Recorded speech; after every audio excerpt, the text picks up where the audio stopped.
निर्माणाधीन गौतम बुद्ध अन्तर्राष्ट्रिय विमानस्थल परीक्षण उडानको अन्तिम तयारीमा पुगेको छ।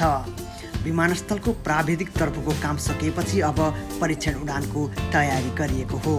गौतम बुद्ध अन्तर्राष्ट्रिय विमानस्थलका आयोजना प्रमुख प्रवेश अधिकारीका अनुसार विमानस्थलको बाह्य संरचनाको काम सकिसकेको छ भने भित्र उपकरण सुरक्षा जाँचको काम मात्रै बाँकी रहेको छ। उहाँले भन्नुभयो, हामी क्यालिब्रेसन फ्लाइटका लागि तयारीमा छौँ। क्यालिब्रेसन फ्लाइट भनेको विमानस्थलको ग्राउन्ड र जहाज बीचको सूचना आदान प्रदान सही छ छैन भनेर जाँच गर्ने हो। यसका लागि 5-7 सिट भएको विमान हुन्छ र त्यसले विमानस्थललाई केन्द्रित गरेर उडान गर्ने गर्दछ। उडानका क्रममा antenna, signal receive, lighting, communication लगायत सबै सूचना ठिक छ छैन भनी परीक्षण हुने गर्दछ। क्यालिब्रेसन फ्लाइटमा सबै सिग्नल र सूचना सही देखिएपछि मात्र अन्य जहाजले उडान र अवतरण सुरु गर्ने गर्दछन्।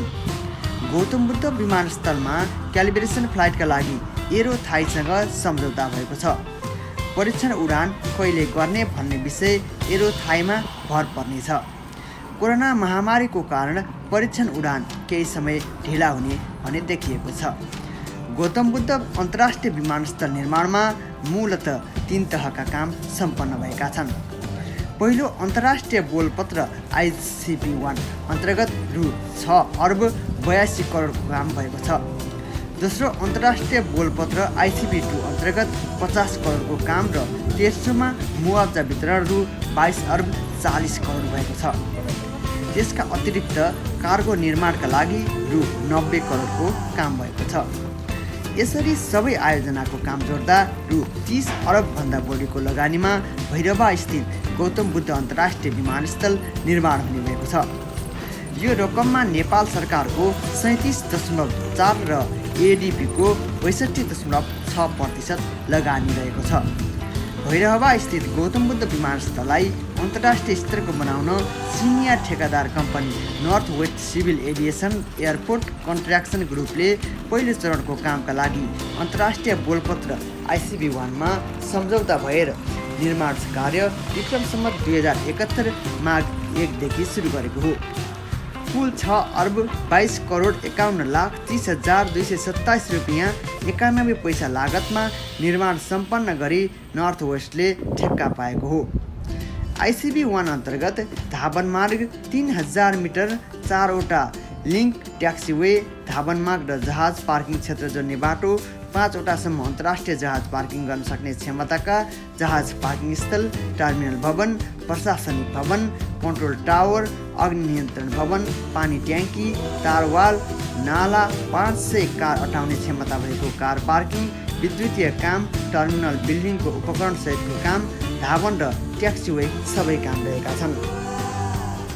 ICP-1 अन्तर्गत सुरुवातमा ठेक्का सम्झौता गर्नुभन्दा यति बेला कस्ट भेरिएसन हुँदा रु 60 करोड रकम वृद्धि भएको छ।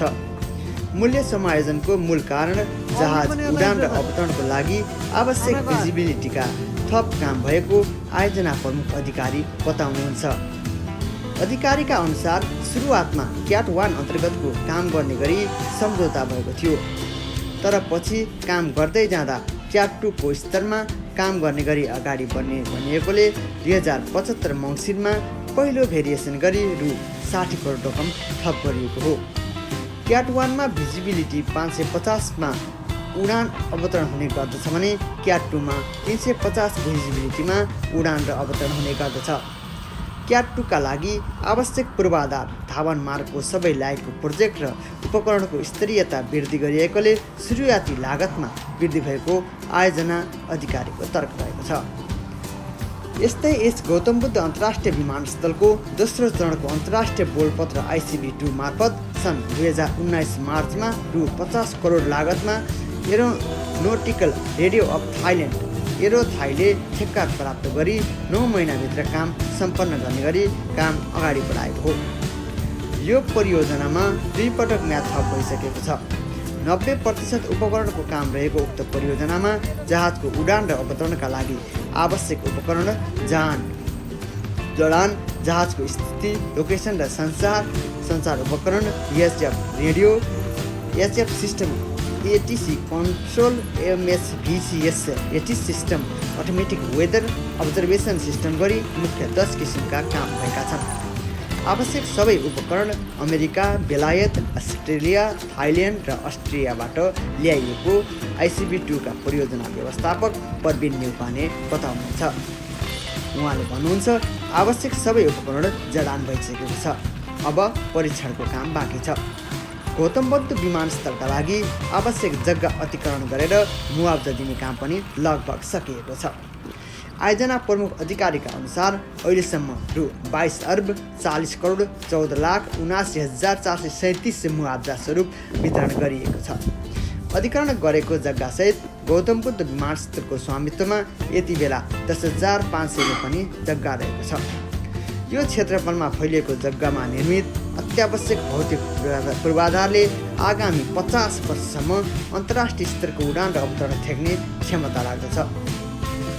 नयाँ थपिएको जग्गामा DBOAR, DME र सेनाको ब्यारक निर्माण सम्पन्न भइसकेको छ। कार्गो भवनको निर्माण कार्य अन्तिम चरणमा छ। राडर जहाज मर्मत क्षेत्र, ह्याङ्गर, आयल निगमको डिपो, हेलिप्याड, क्याटरिङ, अर्को पार्किङ स्थल र अझै एउटा टर्मिनल बिल्डिङ बनाउनु पर्ने आवश्यक छ। उक्त कामका लागि बोलपत्र आह्वानका लागि प्रस्ताव गरिएको छ।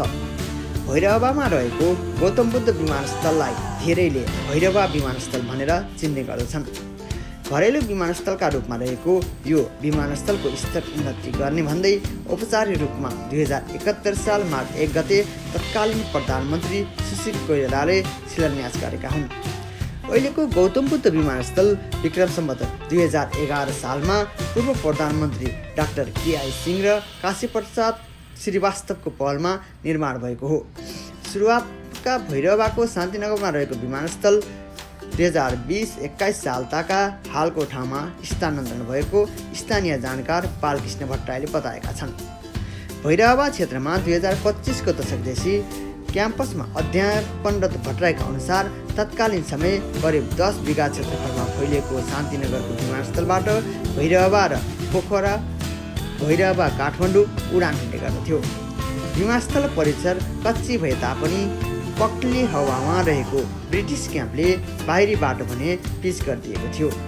पछि 2021 सालतिर हालको ठाउँमा विमानस्थल स्थानान्तरण भएपछि त्यस ठाउँमा भैरवा बहुमुखी क्याम्पस, संस्कृत विद्याश्रम र सङ्घीय प्रहरी इकाइ लुम्बिनी कार्यालय स्थापना भएको हो। तत्कालीन समयमा शान्तिनगरमा विमानस्थल हुँदा भैरवाबाट पोखरा निर्माण सामग्री लिएर जाँदै गरेको टकोटा विमान दुर्घटना भएको थियो। त्यो नेपालको इतिहासमा पहिलो विमान दुर्घटना थियो। विक्रम सम्वत 2023 देखि नियमित उडान भर्दै आएको भैरवा स्थित गौतम बुद्ध विमानस्थलको स्वामित्वमा पर्याप्त जग्गा रहेको छ। विक्रम सम्वत 2061 अघिसम्म 84 बिघा 3 कट्ठा रहेकोमा यति बेला 10,500 रोपनी पुगेको छ। जग्गाको क्षेत्रफलको हिसाबले नेपालकै ठुलो क्षेत्रफलमा फैलिएको विमानस्थल भएको छ। अन्तर्राष्ट्रिय नागरिक उड्डयन प्राधिकरणको कोड फर इक अनुसार 3000 मिटर धावनमार्ग भएको विमानस्थलमा बोइङ 777, एयरबस 330 सम्मका जहाज सहजै उडान र अवतरण हुनेछन्। गौतम बुद्ध अन्तर्राष्ट्रिय विमानस्थल नेपाल भारत सीमा नजिक भएकोले गोरखपुर लखनऊसम्मका भारतीयले पनि गौतम बुद्ध विमानस्थललाई सहज रूपमा प्रयोग गर्ने अपेक्षा पर्यटन व्यवसायी Nepal association of travel and tour एजेन्टका लुम्बिनीका अध्यक्ष सागर अधिकारीले बताएका छन्। कोभिडले तहस नहस बनाइरहँदा पनि गौतम बुद्ध अन्तर्राष्ट्रिय विमानस्थल सञ्चालन पश्चात पर्यटक आगमनमा होला भन्ने विश्वासका साथ यति बेला भैरवा लुम्बिनी क्षेत्रमा करोडौँ लगानीमा नयाँ तार होटल पनि निर्माण भइरहेको होटल एसोसिएसन नेपालका केन्द्रीय सदस्य चन्द्रप्रकाश श्रेष्ठ बताउँछन्। यसरी पश्चिम नेपालको भैरवा क्षेत्र बुटवल क्षेत्र निकै आर्थिक रूपमा विकसित हुने प्रक्षेपण गरिएको छ।